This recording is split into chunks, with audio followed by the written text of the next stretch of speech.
আমারে ছিঁড়ে খাও হে শুকুন, হে সীমান্তের শুকুন, এক্ষুনি ছিঁড়ে খাও আমাকে।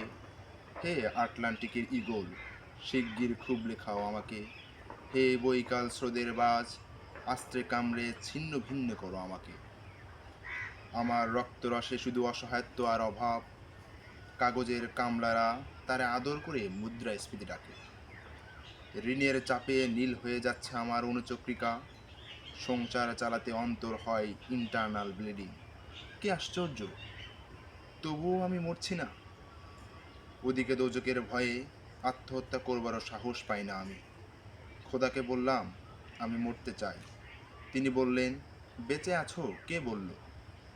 সহস্রাব্দ উন্নয়নের সাক্ষী হিসেবে রাজা তোমাকে মমি করে রেখেছেন।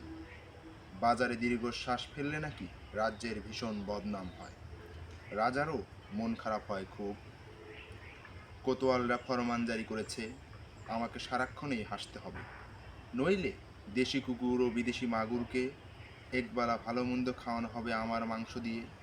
নিত্যদিন ব্রয়লারের ভুঁড়ি নাকি ওদের ভাল লাগে না। অথবা আমাকে ভাগ দিয়ে বেচা হবে।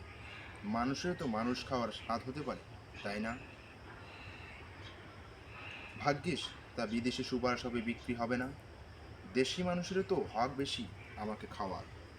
এ দোজকেই যখন নিয়তি, তখন আমি উদ্দাম হয়ে ডাকছি দুনিয়ার শ্রেষ্ঠ মাংসাশী বিহজ্ঞদের, হে ঈগল, চিল ও ভয়ঙ্কর বাজেরা, হে সাম্রাজ্যবাদী সাহসী শকুনিরা, তোমরা F-35-এর মতো, MiG-29-এর মতো দল বেঁধে হামলে পড়ো আমার বুকে।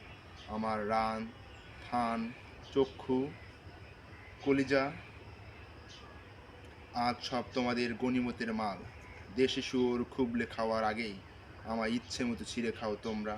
দোহাই, শুধু মস্তিষ্কটা খেও না আমার, তাহলে শীঘ্রই দাস হয়ে যাবে তোমরাও।